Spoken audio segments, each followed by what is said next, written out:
नमस्कार दोस्तों, स्वागत है आप सभी का कहानियों की दुनिया में। आज हम आपके लिए लेकर आए हैं फणीश्वरनाथ रेणु जी की एक अद्भुत और दिल छू लेने वाली कहानी, लाल पान की बेगम। तो चलिए डूबते हैं इस कहानी की भावनाओं और यादों से भरी दुनिया में। क्यों बिरजू की माँ नाच देखने नहीं जाएगी क्या? बिरजू की माँ शकरकंद उबालकर बैठी मन ही मन कुड़ रही थी अपने आंगन में।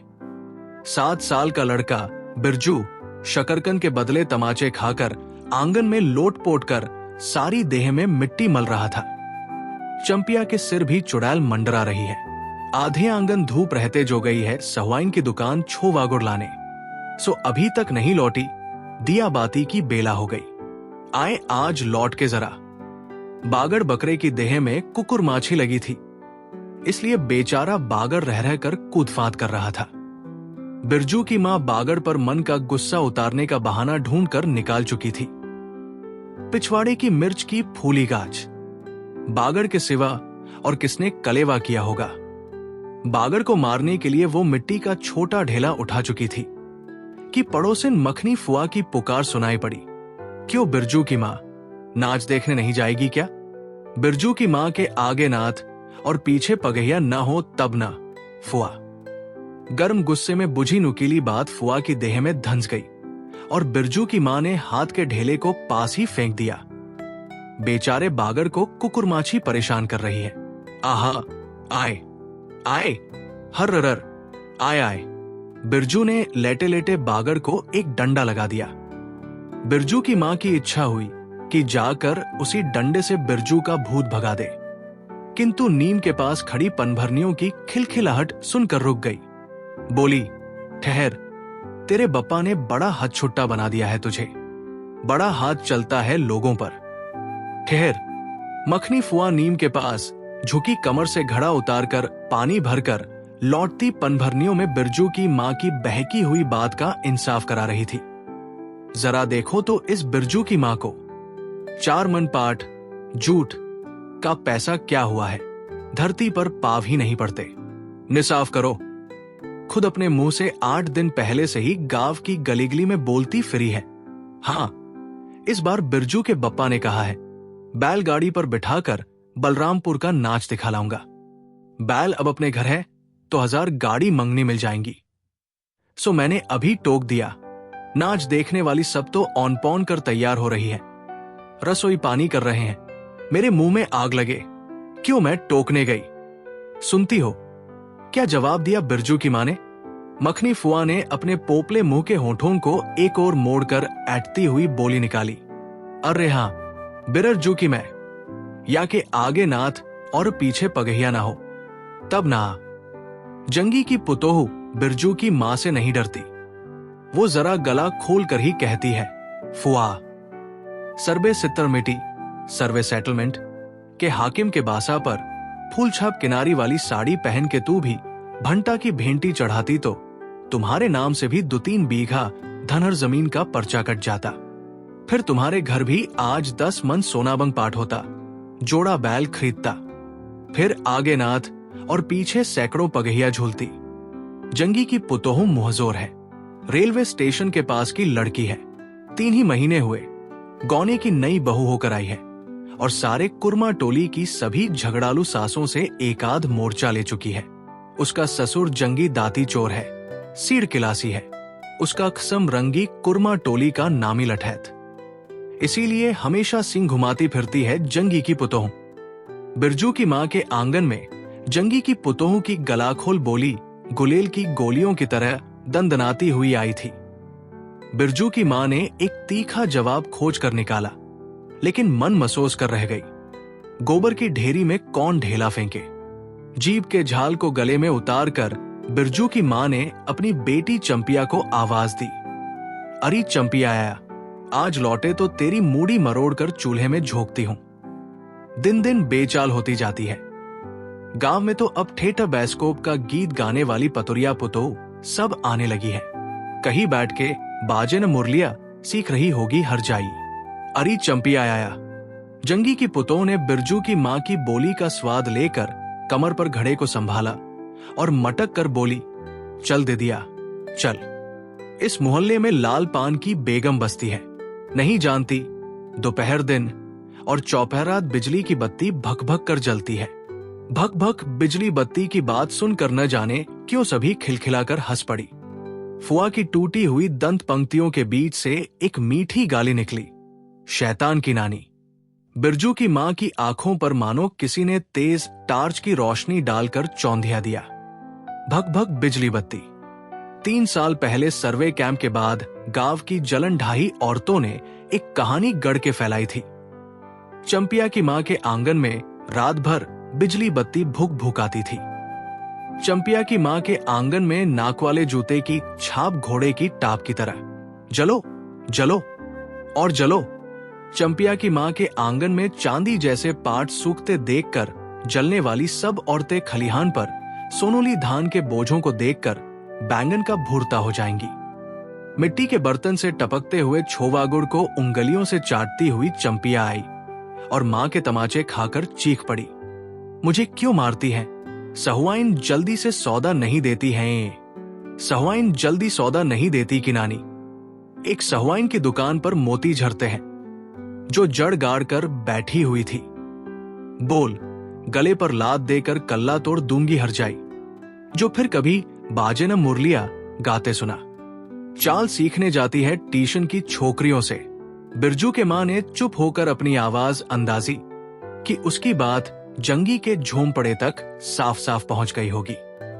बिरजू बीती हुई बातों को भूलकर उठ खड़ा हुआ था और धूल झाड़ते हुए बर्तन से टपकते गुड़ को ललचाई निगाह से देखने लगा था।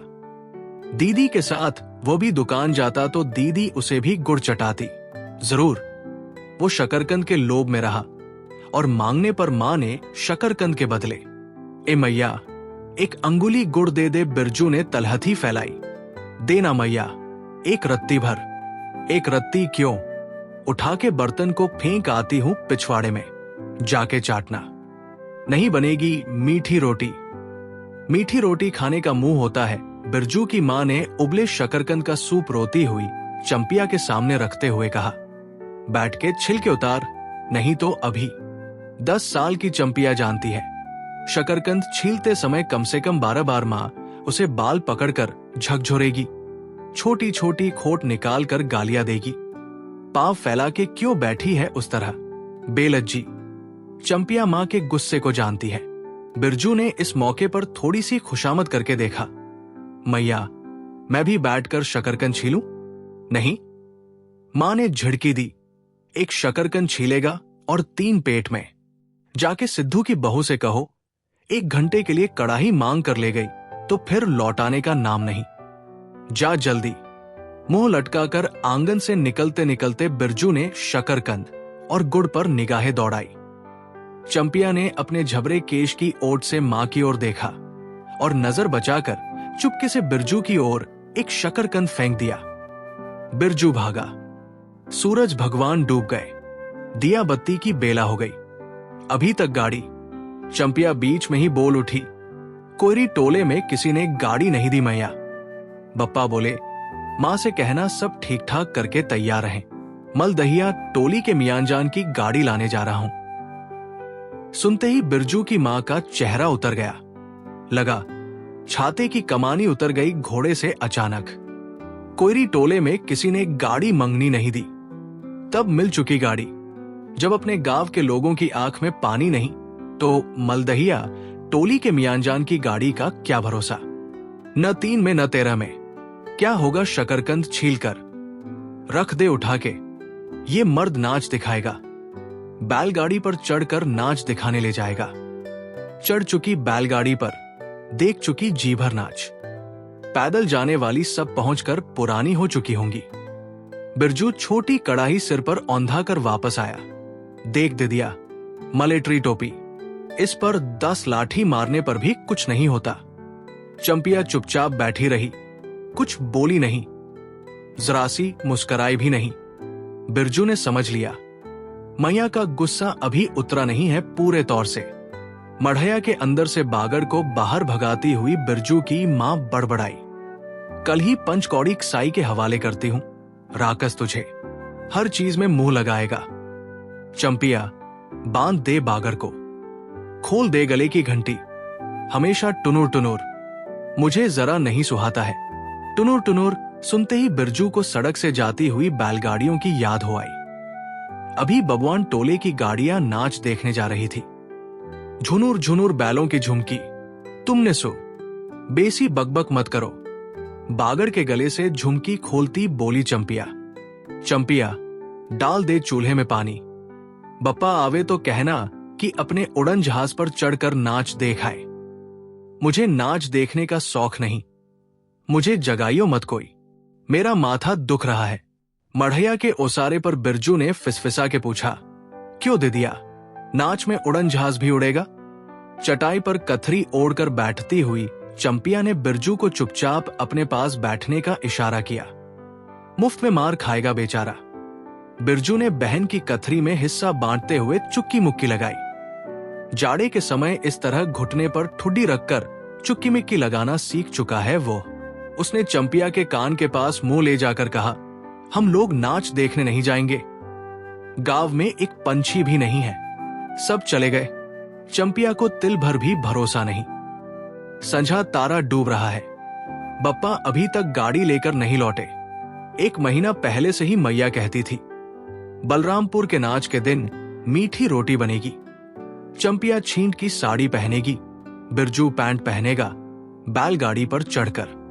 चंपिया की भीगी पलकों पर एक बूंद आंसू आ गया। बिरजू का भी दिल भर आया। उसने मन ही मन में इमली पर रहने वाले जिन बाबा को एक बैंगन कबूला। गांच का सबसे पहला बैंगन उसने खुद जिस पौधे को रोपा है। जल्दी से गाड़ी लेकर बप्पा को भेज दो जिन बाबा। मढ़ैया के अंदर बिरजू की मां चटाई पर पड़ी करवटें ले रही थी। पहले से किसी बात का मंसूबा नहीं बांधना चाहिए किसी को। भगवान ने मंसूबा तोड़ दिया। उसको सबसे पहले भगवान से पूछना है, ये किस चूक का फल दे रहे हो भोला बाबा? अपने जानते उसने किसी देवता पितर की मानमनौती बाकी नहीं रखी। सर्वे के समय जमीन के लिए जितनी मनौतियां की थी, ठीक ही तो महावीर जी का रोड तो बाकी ही है। हाय रे दैव, भूल चूक माफ करो महावीर बाबा। मनौती दूनी करके चढ़ाएगी बिरजू की मां। बिरजू की मां के मन में रह कर जंगी की पुतों की बातें चुभती है। भक भक बिजली बत्ती, चोरी चमारी करने वाली की बेटी पुतोह जलेगी नहीं। 5 बीघा जमीन क्या हासिल की है बिरजू के बप्पा ने। गांव की भाई खौकियों की आंखों में किरकिरी पड़ गई है। खेत में पाट लगा देखकर गांव के लोगों की छाती फटने लगी। धरती फोड़कर पाट लगा है। बैसाखी बादलों की तरह उमड़ते आ रहे हैं पाट के पौधे, तो अलान तो फलान। इतनी आंखों की धार भला फसल सहे। जहां 15 मन पाट होना चाहिए, सिर्फ 10 मन पाट कांटा पर तौल के ओजन हुआ भगत के यहां। इसमें जलने की क्या बात है भला? बिरजू के बप्पा ने तो पहले ही कुरमा टोली के एक एक आदमी को समझा के कहा, जिंदगी भर मजदूरी करते रह जाओगे, सर्वे का समय आ रहा है, लाठी कड़ी करो तो 2-4 बीघे जमीन हासिल कर सकते हो। सो गांव की किसी पुत खौकी का भतार सर्वे के समय बाबू साहेब के खिलाफ खासा भी नहीं। बिरजू के बप्पा को कम सहना पड़ा है। बाबू साहेब गुस्से से सर्कस नाच के बाग की तरह हुमड़ते रह गए। उनका बड़ा बेटा घर में आग लगाने की धमकी देकर गया। आखिर बाबू साहेब ने अपने सबसे छोटे लड़के को भेजा। बिरजू की मां को मौसी कह के पुकारा। ये जमीन बाबूजी ने मेरे नाम से खरीदी थी। मेरी पढ़ाई लिखाई इसी जमीन की उपज से चलती है। और भी कितनी बातें। खूब मोहना जानता है उतना जरा सा लड़का। जमींदार का बेटा है कि। चंपिया, बिरजू सो गया क्या? यहां आ जा बिरजू, अंदर। तू भी आ जा चंपिया। भला आदमी आए तो एक बार आज। बिरजू के साथ चंपिया अंदर चली गई। ढिबरी बुझा दे। बप्पा बुलाए तो जवाब मत देना। खपच्ची गिरा दे। भला आदमी रे, भला आदमी। मुंह देखो जरा इस मर्द का। बिरजू की मां दिन रात मंझा न देती रहती तो ले चुके थे जमीन। रोज आकर माथा पकड़ के बैठ जाए। मुझे जमीन नहीं लेनी है बिरजू की मां, मजूरी ही अच्छी। जवाब देती थी बिरजू की मां खूब सोच समझ के, छोड़ दो। जब तुम्हारा कलेजा ही स्थिर नहीं होता है तो क्या होगा? जोरुजमीन जोर के, नहीं तो किसी और के। बिरजू के बाप पर बहुत तेजी से गुस्सा चढ़ता ही जाता है। बिरजू की मां का भाग ही खराब है, जो ऐसा गोबर गणेश घरवाला उसे मिला। कौन सा शौक मौज दिया है उसके मर्द ने। कोल्हू के बैल की तरह खटकर सारी उम्र काट दी इसके यहां। कभी एक पैसे की जलेबी भी लाकर दी है उसके खसम ने। पाट का दाम भगत के यहां से लेकर बाहर ही बाहर बैलहटा चले गए। बिरजू की मां को एक बार नमरी लोट देखने भी नहीं दिया आंख से। बैल खरीद लाए। उसी दिन से गांव में ढिंढोरा पीटने लगे। बिरजू की मां इस बार बैलगाड़ी पर चढ़कर जाएगी नाच देखने। दूसरे की गाड़ी के भरोसे नाच दिखाएगा। अंत में उसे अपने आप पर क्रोध हो आया। वो खुद भी कुछ कम नहीं। उसकी जीभ में आग लगे। बैलगाड़ी पर चढ़कर नाच देखने की लालसा किस कुस्मय में उसके मुंह से निकली थी, भगवान जाने। फिर आज सुबह से दोपहर तक किसी न किसी बहाने उसने 18 बार बैलगाड़ी पर नाच देखने की चर्चा छेड़ी है। लो, खूब देखो नाच। कथरी के नीचे दुशाले का सपना। कल भोरे पानी भरने के लिए जब जाएगी, पतली जीभ वाली पतुरिया सब हंसती आएंगी, हंसती जाएंगी। सभी जलते हैं उससे। हाँ भगवान, दाढ़ीजार भी। 2 बच्चों की मां होकर भी वो जसकीतस है। उसका घरवाला उसकी बात में रहता है। वो बालों में गरी का तेल डालती है। उसकी अपनी जमीन है किसी के पास एक घूर जमीन भी अपने इस गांव में। जलेंगे नहीं, 3 बीघे में धान लगा हुआ है। अग्नि लोगों की बिखदीट से बचे तब तो। बाहर बैलों की घंटियां सुनाई पड़ी। तीनों सतर्क हो गए, उत्कर्ण होकर सुनते रहे। अपने ही बैलों की घंटी है। क्योरी चंपिया और बिरजू ने प्राय एक ही साथ कहा चुप। बिरजू की मां ने फिसफिसा कर कहा, शायद गाड़ी भी है, घड़घड़ाती है ना। दोनों ने फिर हुकारी भरी, चुप, गाड़ी नहीं है। तू चुपके से टट्टी में छेद करके देख तो आ चंपी। भाग के आ, चुपके चुपके। चंपिया बिल्ली की तरह हौले हौले पाव से टट्टी के छेद से झांक आई। हाँ मैया, गाड़ी भी है। बिरजू हड़बड़ा कर उठ बैठा। उसकी मां ने उसका हाथ पकड़कर सुला दिया। बोले मत। चंपिया भी गुदड़ी के नीचे घुस गई। बाहर बैलगाड़ी खोलने की आवाज हुई। बिरजू के बाप ने बैलों को जोर से डांटा। हाँ, आ गए घर आने के लिए छाती फटी जाती थी। बिरजू की मां ताड़ गई। जरूर मलदहिया टोली में गांजे की चिलम चढ़ रही थी। आवाज तो बड़ी खनखनाती हुई निकल रही है। चंपिया, बाहर से पुकार कर कहा उसके बाप ने, बैलों को घास दे दे। चंपिया। अंदर से कोई जवाब नहीं आया। चंपिया के बाप ने आंगन में आकर देखा तो न रोशनी, न चराग, न चूल्हे में आग। बात क्या है? नाच देखने उतावली होकर पैदल ही चली गई क्या? बिरजू के गले में खसखसाहट हुई और उसने रोकने की पूरी कोशिश भी की, लेकिन खांसी जब शुरू हुई तो पूरे 5 मिनट तक वो खांसता रहा। बिरजू, बेटा बिरजमोहन। बिरजू के बाप ने पुचकार कर बुलाया। मैया गुस्से के मारे सो गई क्या? अरे अभी तो लोग जा ही रहे हैं। बिरजू की मां के मन में आया कि कसकर जवाब दे, नहीं देखना है नाच। लौटा 2 गाड़ी। चंपिया, उठती क्यों नहीं? ले, धान की पंचसीस रख दे। धान की बालियों का छोटा झब्बा झोंपड़े के ओसरे पर रखकर उसने कहा, दिया बालो। बिरजू की मां उठकर ओसारे पर आई। 1.5 पहर रात को गाड़ी लाने की क्या जरूरत थी? नाच तो अब खत्म हो रहा होगा।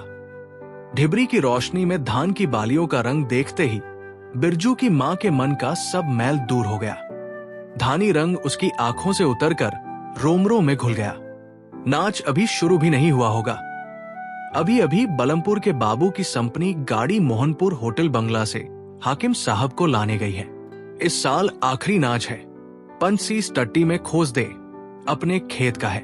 अपने खेत का? हुलसती हुई बिरजू की मां ने पूछा, पक गए धान? नहीं, 10 दिन में अघन चढ़ते चढ़ते लाल होकर झुक जाएंगी सारे खेत की बालियां। मलदहिया टोली पर जा रहा था। अपने खेत में धान देखकर आंखें जुड़ा गई। सच कहता हूं, पंचसीस तोड़ते समय उंगलियां कांप रही थी मेरी। बिरजू ने धान की एक बाली से एक धान लेकर मुंह में डाल लिया और उसकी मां ने एक हल्की डांट दी। कैसा लुकड़ है तू रे? इन दुश्मनों के मारे कोई नेम धर्म बचे। क्या हुआ, डांटती क्यों है? नवान के पहले ही नया धान जुटा दिया। देखते नहीं? अरे इन लोगों का सब कुछ माफ है, चिरी चुरमुन है ये लोग। दोनों के मुंह में नवान के पहले नया अन्न पड़े।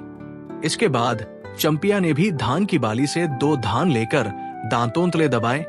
ओम मैया, इतना मीठा चावल और गमकता भी है न दे दिया। बिरजू ने फिर मुंह में धान लिया। रोटी पोटी तैयार कर चुकी क्या? बिरजू के बाप ने मुस्कुराकर पूछा। नहीं, मान भरे सुर में बोली बिरजू की मां। जाने का ठीक ठिकाना नहीं। और रोटी बनाती। वाह, खूब हो तुम लोग। जिसके पास बैल है उसे गाड़ी मंगनी नहीं मिलेगी भला। गाड़ी वालों को भी कभी बैल की जरूरत होगी। पूछूंगा तब कॉरिटोला वालों से। ले जल्दी से रोटी बना ले, देर नहीं होगी। अरे टोकरी भर रोटी तो तू पलक मारते बना देती है। 5 रोटियां बनाने में कितनी देर लगेगी?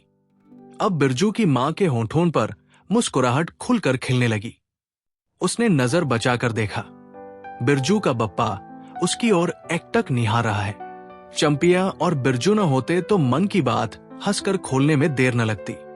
चंपिया और बिरजू ने एक दूसरे को देखा और खुशी से उनके चेहरे जगमगा उठे। मैया बेकार गुस्सा हो रही थी ना। चंपी, जरा घैलसार में खड़ी होकर मखनी फुआ को आवाज दे तो। ए फुआ, सुनती हो फुआ? मैया बुला रही है। फुआ ने कोई जवाब नहीं दिया, किंतु उसकी बड़बड़ाहट स्पष्ट सुनाई पड़ी। हाँ, अब फुआ को क्यों गुहारती है? सारे टोले में बस एक फुआ ही तो बिना नाथ पगहिया वाली है।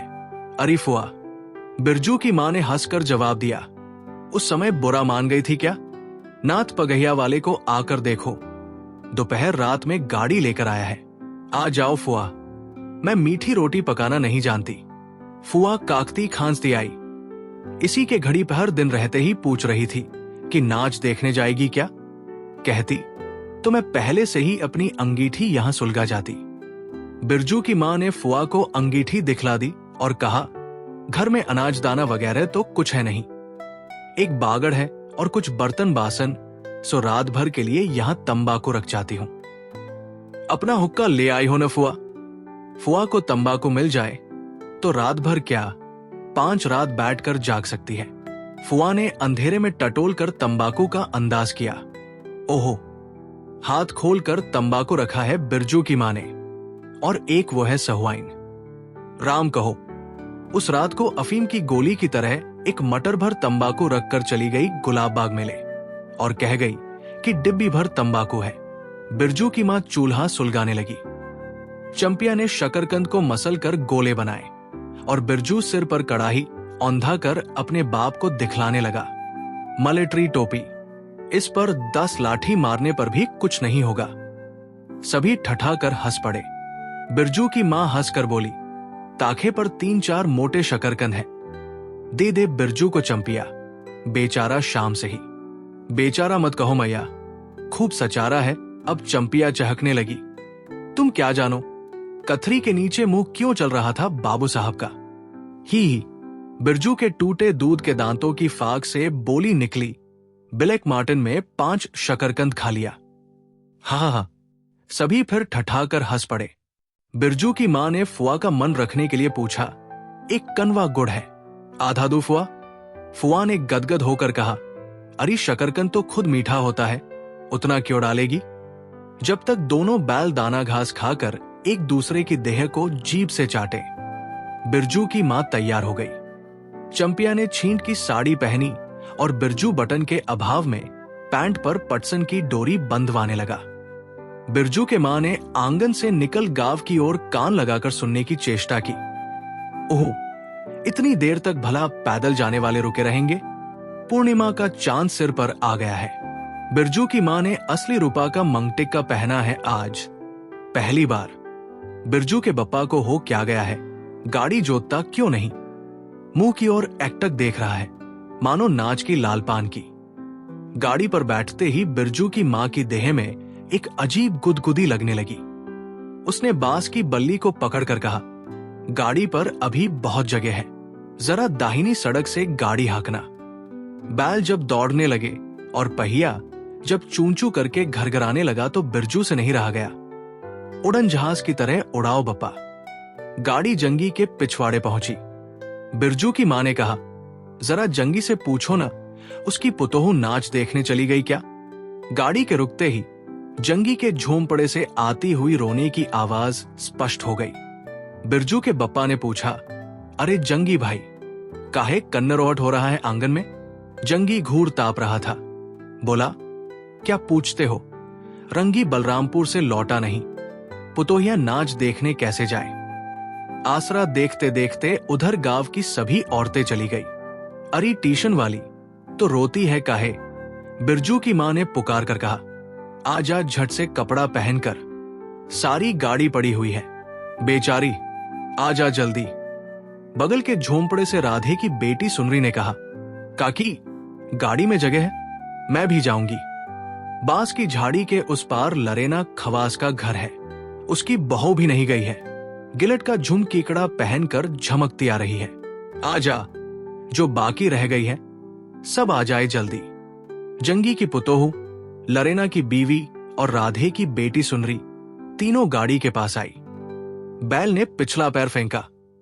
बिरजू के बाप ने एक भद्दी गाली दी, साला लताड़ मारकर लंगड़ी बनाएगा पुतोहू को। सभी ठठाकर हंस पड़े।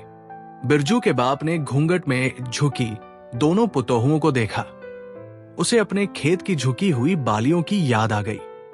जंगी की पुतोहू का गौना 3 ही मास पहले हुआ है। गौने की रंगीन साड़ी से कड़वे तेल और लठवा सिंदूर की गंध आ रही है। बिरजू की मां को अपने गौने की याद आई। उसने कपड़े की गठरी से 3 मीठी रोटियां निकाल कर कहा, खा ले एक एक करके, सिमराहा के सरकारी कूप में पानी पी लेना। गाड़ी गांव से बाहर होकर धान के खेतों के बगल से जाने लगी। चांदनी, कार्तिक की, खेतों से धान के झरते फूलों की गंध आती है। बांस की झाड़ी में कहीं दुधी की लता फूली है। जंगी की पुतोहू ने एक बीड़ी सुलगा कर बिरजू की मां की ओर बढ़ाई। बिरजू की मां को अचानक याद आई चंपिया, सुनरी, लरेना की बीवी और जंगी की पुतोहू। ये चारों ही गांव में बैस्कोप का गीत गाना जानती है खूब। गाड़ी की लीक धन खेतों के बीच होकर गई। चारों ओर गौने की साड़ी की खसखस साहट जैसी आवाज होती है। बिरजू की मां के माथे के मंगटिक्के पर चांदनी छिटकती है। अच्छा, अब एक बैस्कोप का गीत गा तो चंपिया। डरती है काहे? जहां भूल जाओगी, बगल में मास्टरनी बैठी ही है। दोनों पुतोहुओं ने तो नहीं, किंतु चंपिया और सुनरी ने खखास कर गला साफ किया। बिरजू के बाप ने बैलों को ललकारा, चल भैया, और जरा जोर से गारे चंपिया, नहीं तो मैं बैलों को धीरे धीरे चलने को कहूंगा। जंगी की पुतोहू ने चंपिया के कान के पास घूंघट ले जाकर कुछ कहा और चंपिया ने धीमे से शुरू किया, चंदा की चांदनी। बिरजू को गोद में लेकर बैठी उसकी मां की इच्छा हुई कि वह भी साथ साथ गीत गाए। बिरजू की मां ने जंगी की पुतोहू को देखा, धीरे धीरे गुनगुना रही है वो भी। कितनी प्यारी पुतोहू है। गौने की साड़ी से एक खास किस्म की गंध निकलती है। ठीक ही तो कहा है उसने, बिरजू की मां बेगम है, लालपान की बेगम। ये तो कोई बुरी बात नहीं। हाँ, वो सचमुच लालपान की बेगम है। बिरजू की मां ने अपनी नाक पर दोनों आंखों को केंद्रित करने की चेष्टा करके अपने रूप की झांकी ली। लाल साड़ी की झिलमिल किनारी, मंगटिक्का पर चांद। बिरजू की मां के मन में अब और कोई लालसा नहीं, उसे नींद आ रही है। तो ये थी आज की कहानी, लालपन की बेगम। अगर आपको ये कहानी पसंद आई हो तो इसे लाइक करें, अपने दोस्तों के साथ शेयर करें और हमारे चैनल कहानियों की दुनिया को सब्सक्राइब करना न भूलें। फिर मिलेंगे एक नई रोचक कहानी के साथ। धन्यवाद।